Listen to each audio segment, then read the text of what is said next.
obviously, Southern California. Day off from 49ers coverage, so thought I'd go down.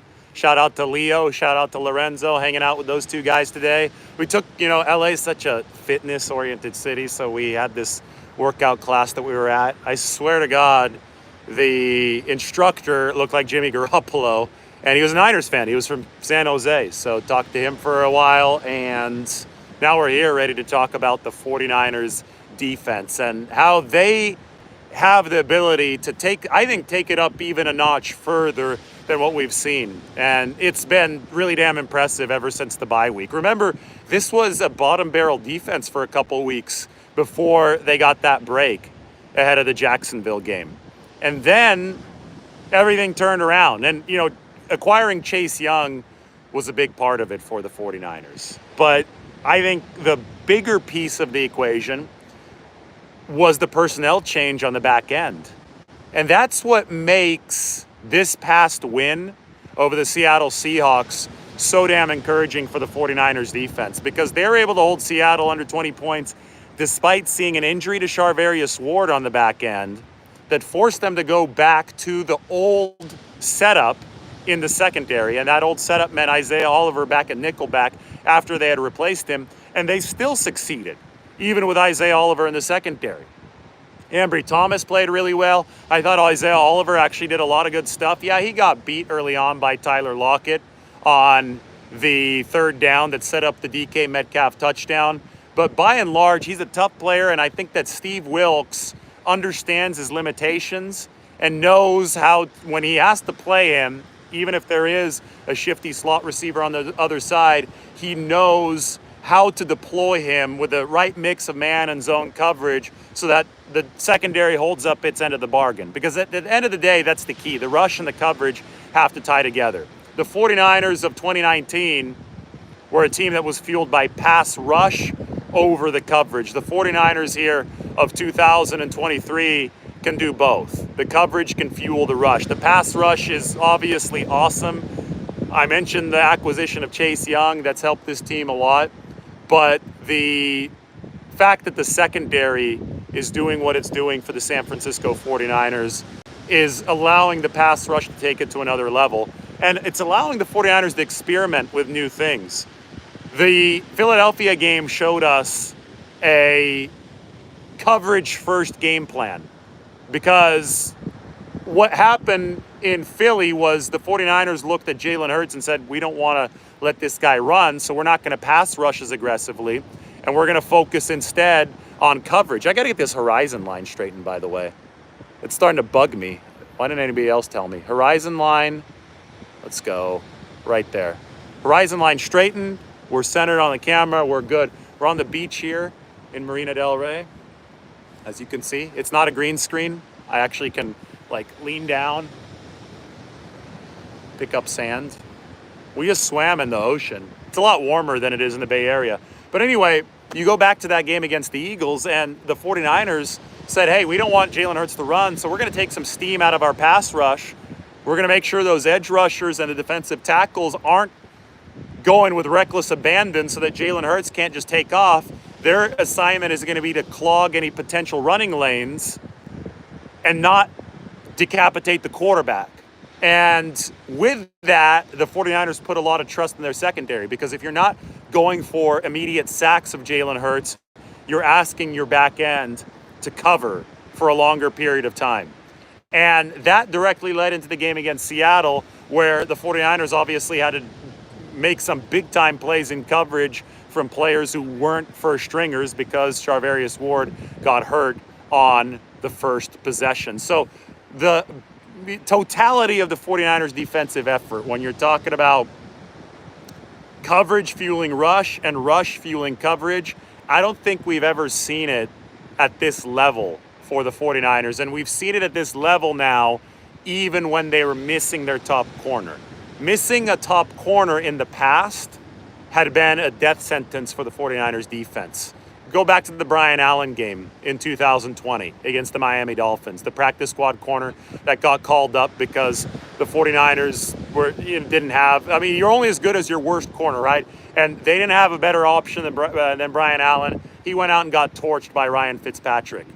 the 49ers are no longer that vulnerable. And they've added another piece of depth by bringing Jason Verrett back into the building. So the secondary is in such a healthier place. Who do you credit for that? Well, I think you got to credit Steve Wilks.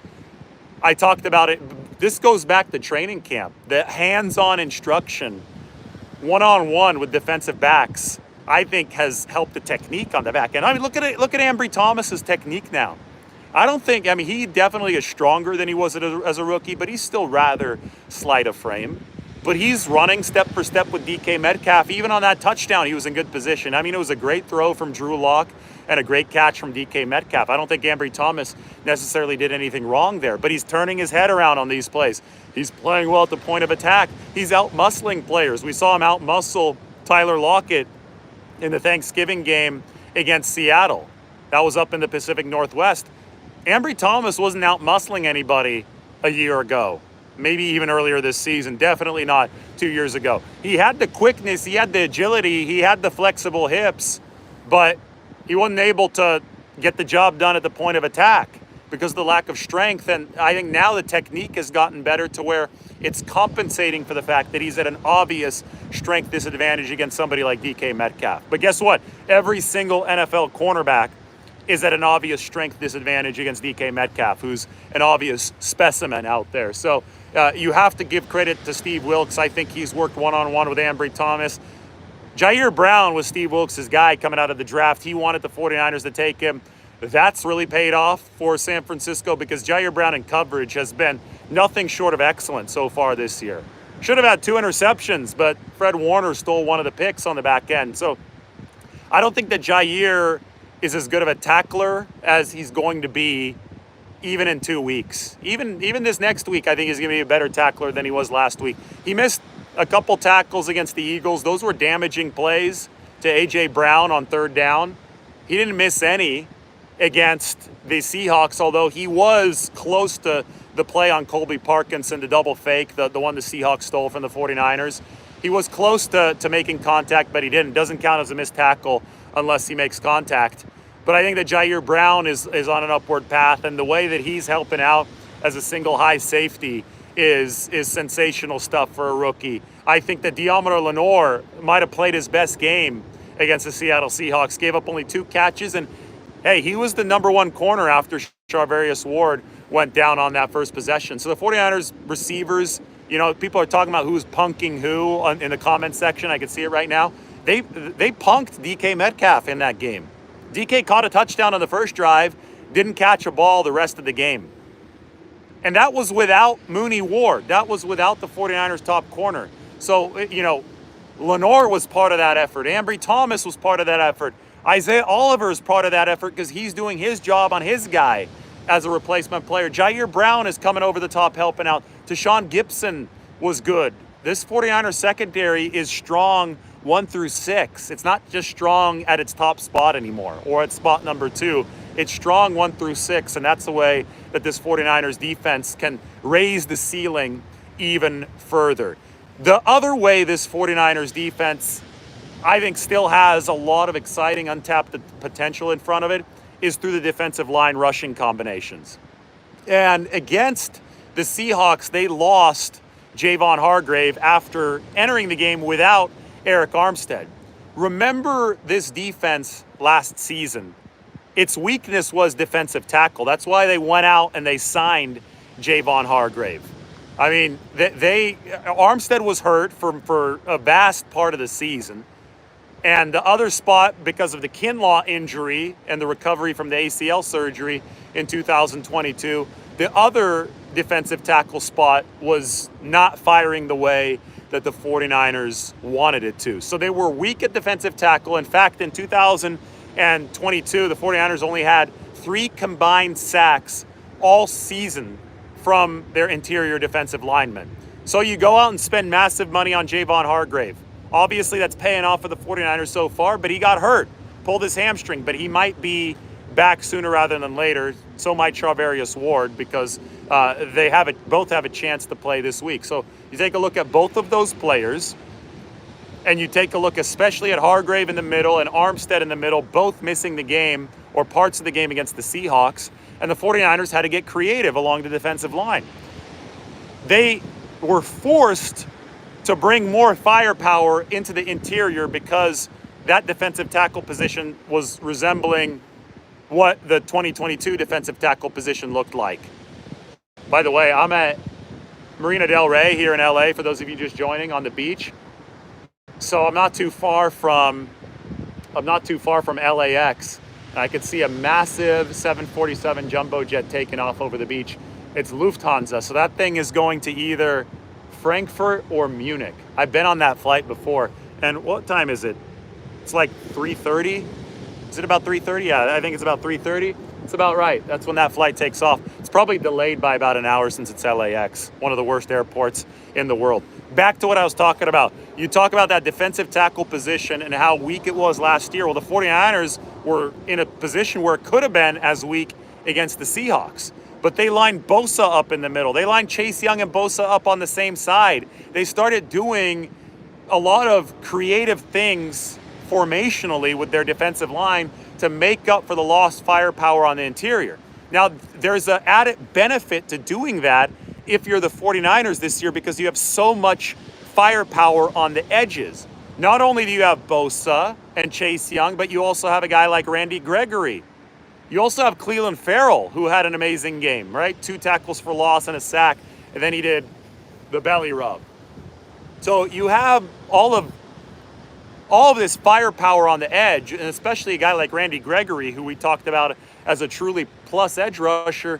You've got to get him out there as much as possible. You've got to get Chase Young out there as much as possible too. Well, all of a sudden you have a logjam, right? You've got Nick Bosa, Chase Young, Randy Gregory, Clelin Ferrell. You want all these guys to play in some fashion, and there are only 2 defensive end spots per snap, technically.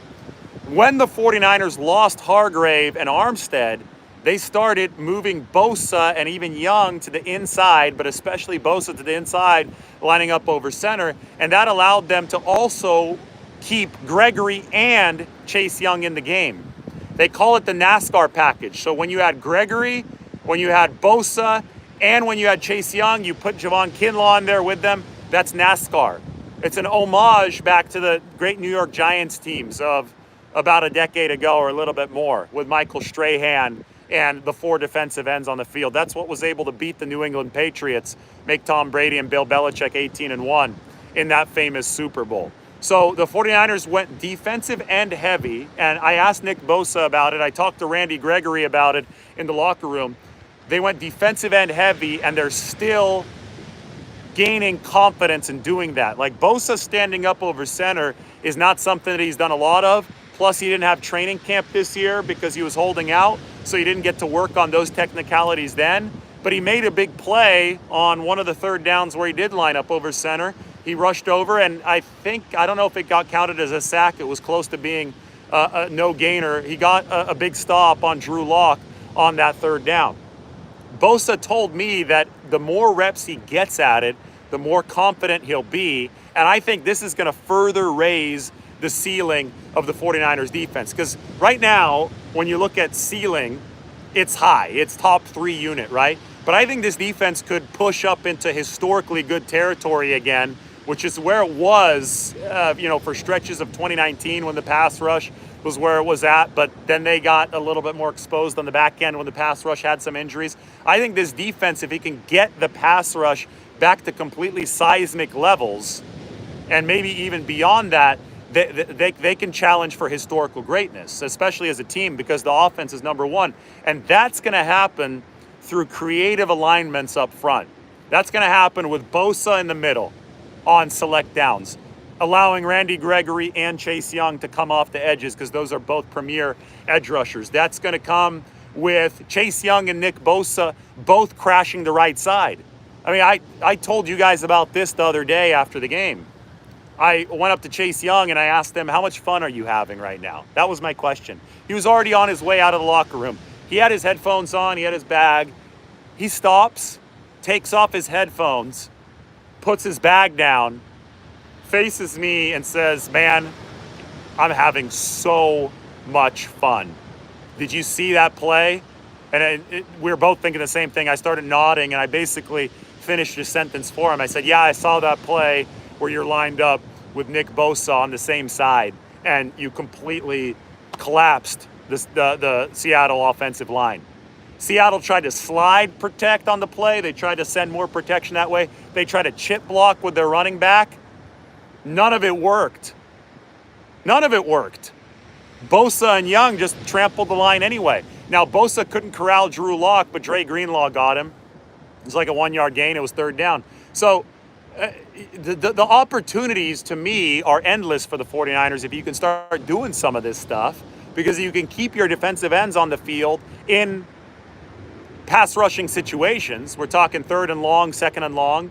And when you have Bosa, Gregory, plus Chase Young, plus probably Eric Armstead when he gets back on the field at the same time, that's a NASCAR package that I think rivals what the New York Giants were bringing, and that was an all-time great NASCAR package. That is just so much speed and pass rushing ability on the field against guards and offensive lines in general who are having a very hard time protecting quarterbacks across the entire NFL.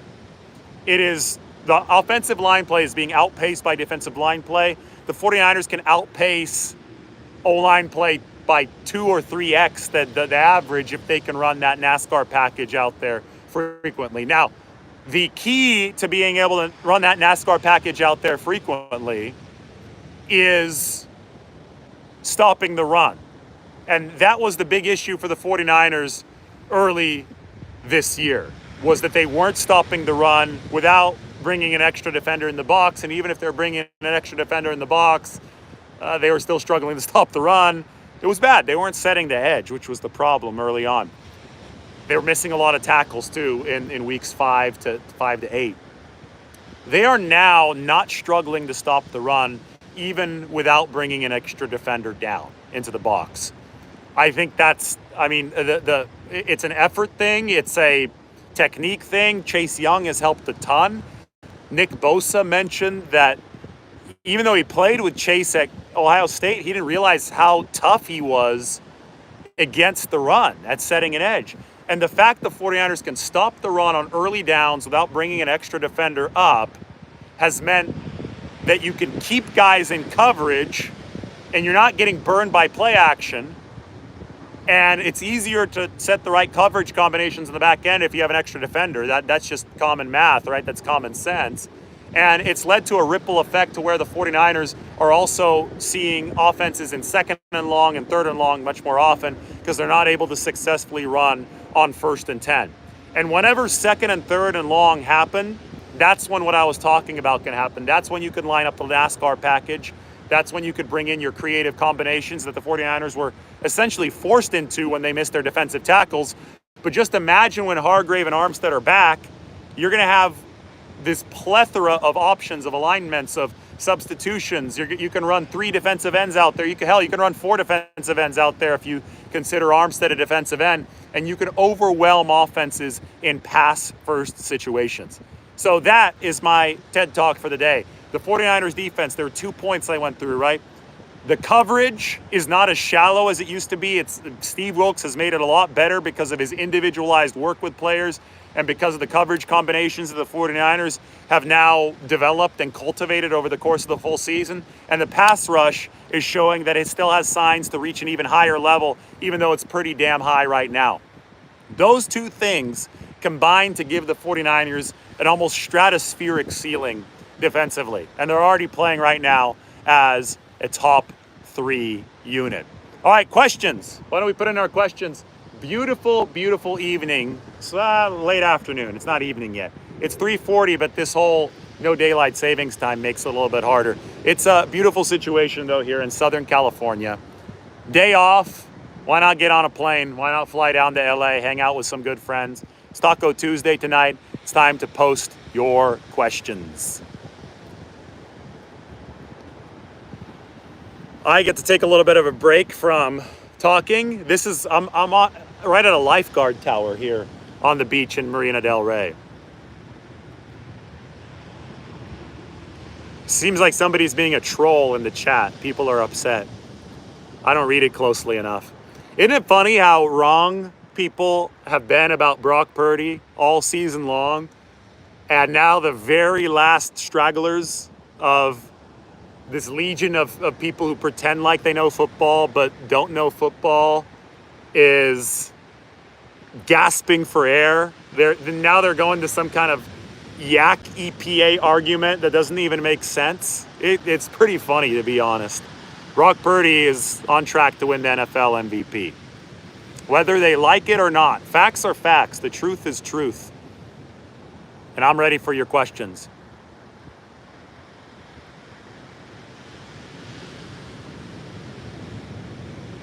Do I think that Kalia Davis will have a chance to show the 49ers what he's made of?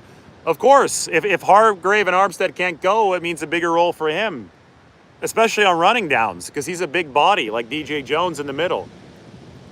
Hargrave has a chance to play, but we won't know until later this week if he will indeed play for the 49ers. I have indeed, thank you. I saw a comment that says, David, you've been right since day one. I have been right about Brock Purdy since day one. Said after week 4 that he's on track to win the MVP. Now, that's a bold statement. I could have looked really bad if that wasn't the case, but I only speak truth. So we don't need to exaggerate stuff on this channel because we just watch the tape. We watch the analytics. We put the two together. We use our brains. And after Purdy lit up Arizona in week 4 with a, 95, 96% completion rate, I said, okay, this guy's on track to win the MVP. He's just got to keep this up. I was watching him go through his progressions. I was watching him throw Brandon Ayuk open on a bomb downfield. All that stuff was happening. My eyes weren't lying to me. And all that stuff added up to Brock Purdy being on track to win the MVP. Lo and behold, he's sustained and even improved on his level of play. And now he's ready to actually win the NFL MVP. Purdy is going to have a hell of a chance at a closing statement. First off, Arizona's the number 31 defense in the league. That's against the pass. Second off, Washington, who the 49ers also play in 2 or 3 weeks, is the number 32 defense in the league against the pass, dead last. So Purdy gets to play 2 of the worst pass defenses in the league over the next 3 weeks. Sandwiched in between that, he gets to play the Ravens, who are the number 2 pass defense in the league, but you want to play a good team on national TV, Monday Night Football, to make your closing case for MVP. Right now, it's Purdy and Prescott neck to neck as betting favorites for the NFL MVP award. All Purdy has to do is light up 2 bottom barrel pass defenses, which I think he will because we've seen the track record of Brock Purdy, and beat the Ravens, which I think the 49ers will because they're going to be favored over the Ravens and they have the best roster in football. And Brock Purdy has been sensational. If the 49ers do those 3 things, he will be a heavy favorite to win the MVP leaving this stretch. Add on to that the fact that the Dallas Cowboys play a really tough stretch that I think is harder than what the 49ers are going through with Miami, with Buffalo. And there's a chance that Dak Prescott, who has been significantly worse against against good competition than Brock Purdy has. Prescott has feasted against bad competition. There's a real chance that the Cowboys and Prescott lose one of these upcoming games, and that would essentially seal it for Brock Purdy. So what we saw after week 4 is absolutely coming to fruition right now. And I think it's really clear, and it's not even close, that Purdy is playing the quarterback position at the highest level of any NFL quarterback right now. He's playing the position at a higher level than Mahomes. He's playing it at a higher level than Josh Allen. He's definitely playing it at a higher level than Dak Prescott. Watch the tape. Watch the anticipatory throws. Watch how Purdy is not just taking the intermediate check down. And I call that a check down just because that would be his version of a check down because he never checks it down short. But watch how he's aggressively waiting and delivering deep. Deebo Samuel on the 54-yarder was far down on the progression list, and Purdy aired it out. He is raising the ceiling of this 49ers offense. Brock Purdy is the system in many ways. I mean, this system doesn't have the explosiveness of the greatest show on turf Rams if Brock Purdy is not as aggressive as he is. I mean, he is completely balling out right now at a level the 49ers have not yet seen a quarterback in their franchise history. And this is the franchise of Joe Montana. This is the franchise of Steve Young. I'm not saying that Brock Purdy is greater than Joe Montana or Steve Young. I'm saying that the 13-game stretch that we've seen from an efficiency perspective, from a lethality perspective of QB play, is something that we haven't seen before in 49ers history. And there's a chance that by the time this is all said and done, by the time the dust settles, it will be the most efficient stretch from a quarterback in NFL history. Only 2004 Peyton Manning and 2011 Aaron Rodgers have been more efficient than Brock Purdy has been this year, and he's really close to surpassing Aaron Rodgers. So I just saying, appreciate what you have in front of you. Use your logic. Don't follow the lies. Just follow the truth. And the truth is blatantly in people's faces. You know, people are upset that they're wrong. People thought that, you know, what a joke it is that people thought that Trey Lance should start ahead of Brock Purdy. Complete joke.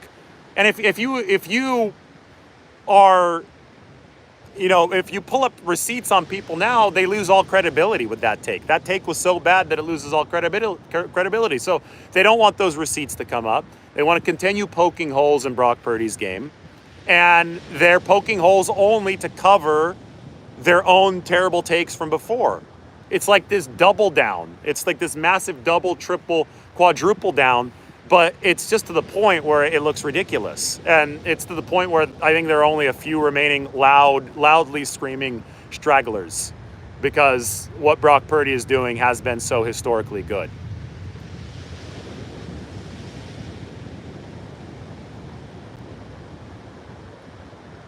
It's Roy Batty says noise. It is noise. It's just noise at the end of the day. Reason is always going to win out over noise, but it might not be as loud. So it's one of those things where you just have to keep on repeating the facts. That's why I have all these social media channels here, YouTube, Twitter, and then obviously I write for The Athletic. Just keep on repeating the facts.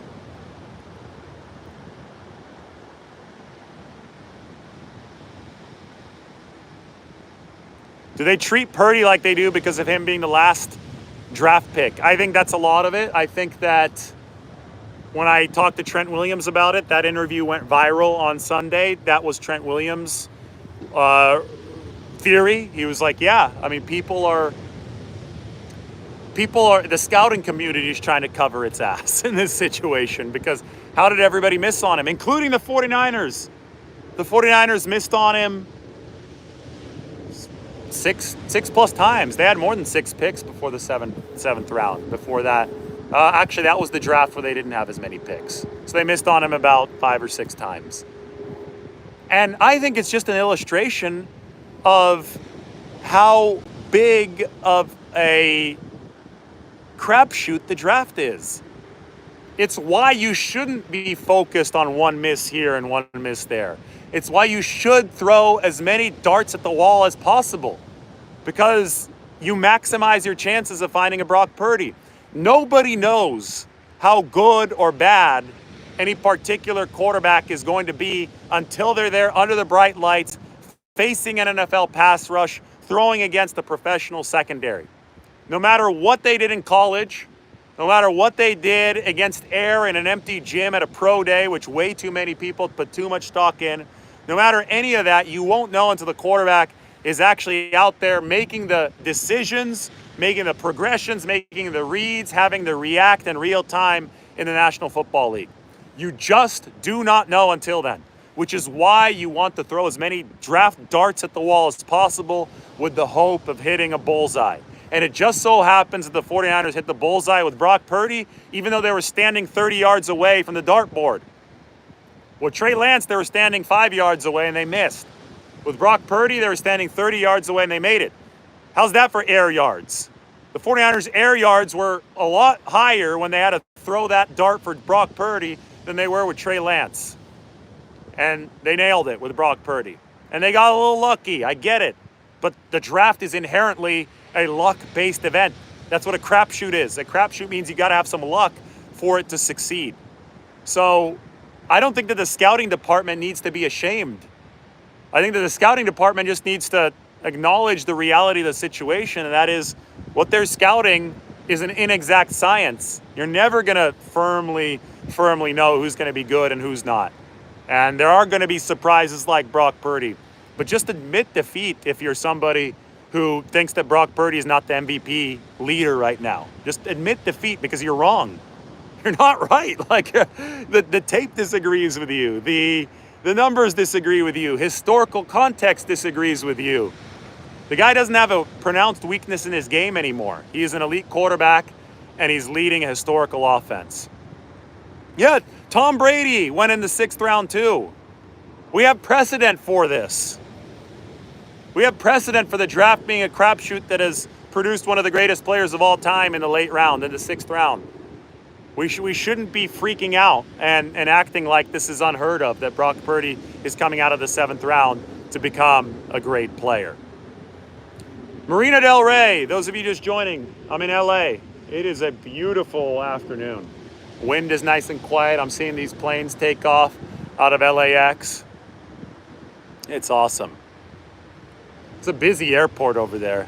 I like to fly Burbank if I can, but this time I'm by the beach, so LAX was a little bit closer. 49ers practice tomorrow. I talked about the defense for about 25 minutes. Now I've talked about Brock Purdy for 5 or 6. 49ers have become the first team to clinch a playoff spot in the NFL at 10-3. That happened last night when the New York Giants beat the Green Bay Packers. The 49ers are in a good health situation. They might have to play some backups against the Cardinals, but they're heavily favored in this game. That all is going to depend on the health of Javon Hargrave and Charvarius Ward, both of whom have a chance to return this week. Eric Armstead will almost certainly be another week for the 49ers. And why not rest him and maybe even the other guys for this game, because you want to circle the wagons against the Baltimore Ravens on December 25th. Tommy DeVito is right. The Italian. Just like Lombardi.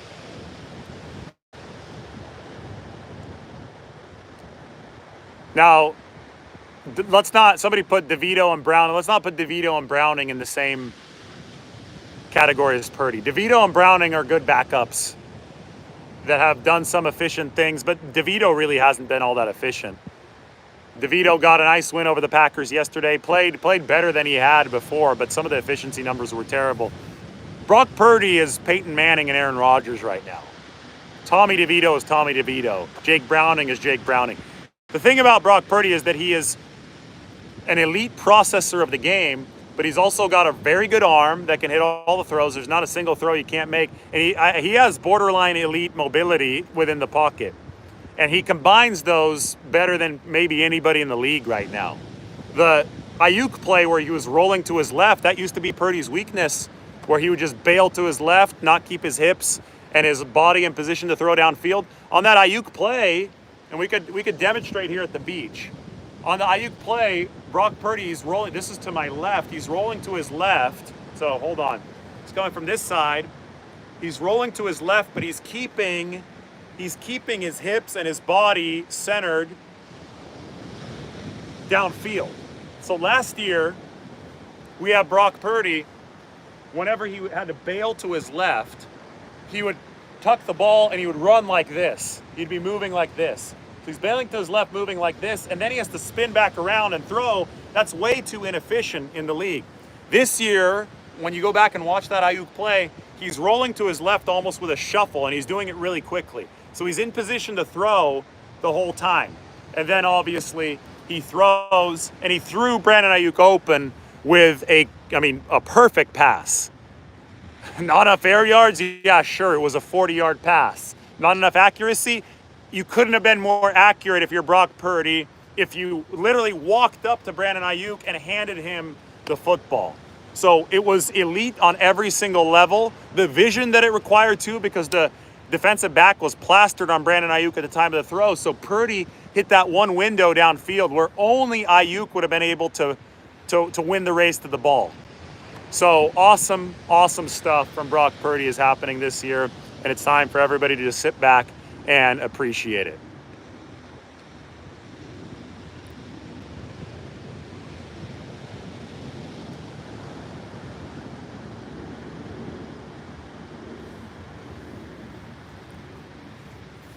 Fantasy football is absolutely a distraction from the real game.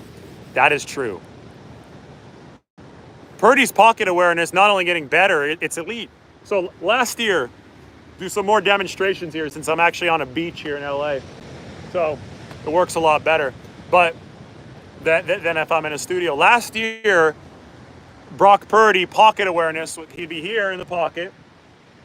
And if anything would close in from the right, you would see him spin away and he'd go this way, just like I just showed you with his right rolling tendencies. This year, he's stepping up. He's going up in the pocket. And the worry had been that Purdy wasn't tall enough to operate from within. I mean, it was the Russell Wilson problem, right? Short quarterback, crowded pocket. He needs to bail. He needs to be in a situation where he can improvise to find space, to find throwing, like actual visual throwing lanes. Purdy's a little bit taller than Russell Wilson, and he has proven this year that he can see even when he steps up in the pocket, even when there's a lot of crowd in front of him.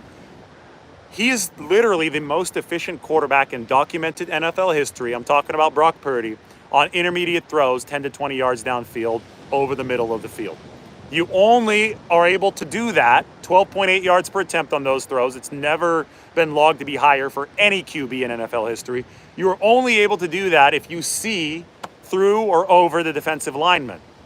And Purdy is obviously adept enough at there's slight movements. When you're in that pocket and you're looking forward and there are bodies around you, sometimes it's a difference of a subtle 2-inch shift to the right, a subtle 2-inch shift to the left, even maybe a little duck, a little body contortion. It's a matter of minute details that are instinctual to be able to see, to be able to have that clear throwing lane.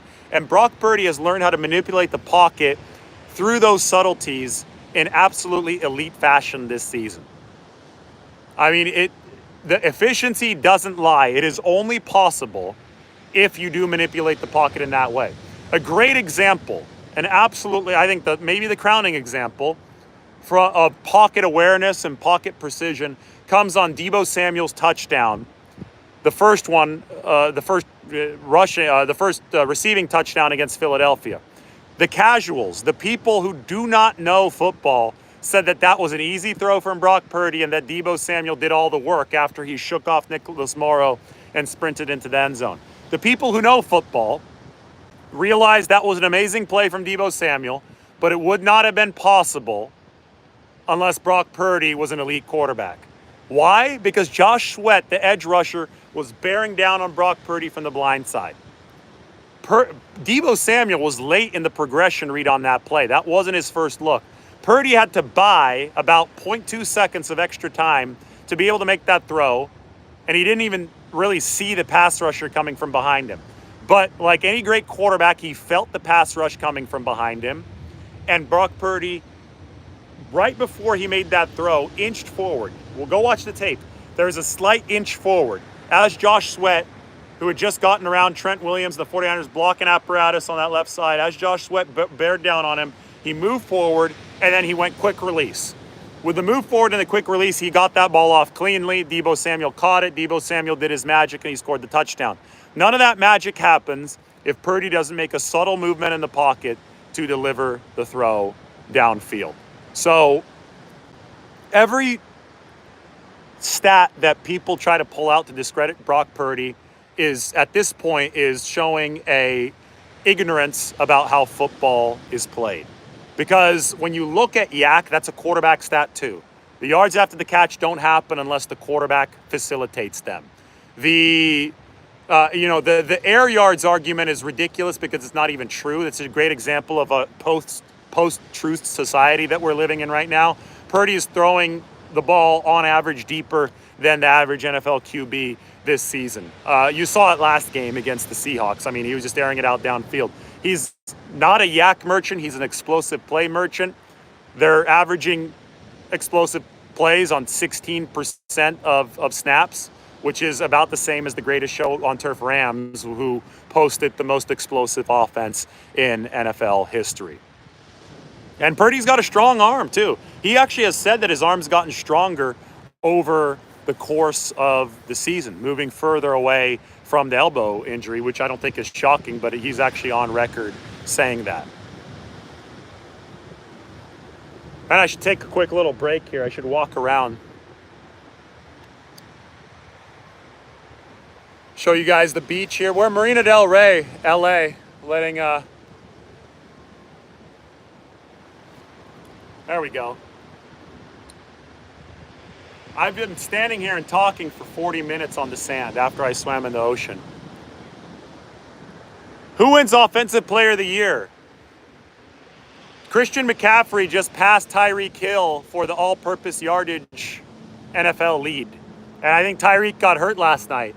Tyreek is doing some amazing stuff in Miami. So it's hard for me to objectively say, oh, Christian McCaffrey is a slam dunk winner of that award over Tyreek Hill. But, I mean, Christian McCaffrey is also doing Hall of Fame level stuff. Both of them are doing unprecedented things at their respective positions. So you can't lose by giving the Offensive Player of the Year to either Tyreek Hill or Christian McCaffrey. But as far as actual value goes, it's a quarterback league. It's a QB league, and Brock Purdy has been the most valuable player in the NFL. Tyler would argue it's way harder to be doing what McCaffrey is doing. Physically, probably, yeah, and we're talking about McCaffrey versus Hill. Because, I mean, he's having to take a beating as a running back. But Hill, his speed is a game changer that we haven't seen before in NFL history. I think McCaffrey's adaptability is a game changer that we haven't seen before in NFL history, and Hill's speed is just that. So we're getting close to sunset here. I'm going to do a cool sunset video from Marina del Rey. This is going to be fun. It's going to be a lot of fun. What a beautiful night. All right, everybody, why don't you like the video? Subscribe to the channel. This is the only place where you're going to get stuff from the beach in LA. I'm back to the Bay tomorrow for 49ers practice against the Cardinals. Christian McCaffrey has a gravitational pull like Jupiter. That's a great finishing comment. You're all great. Thanks for watching. I'll talk to you soon.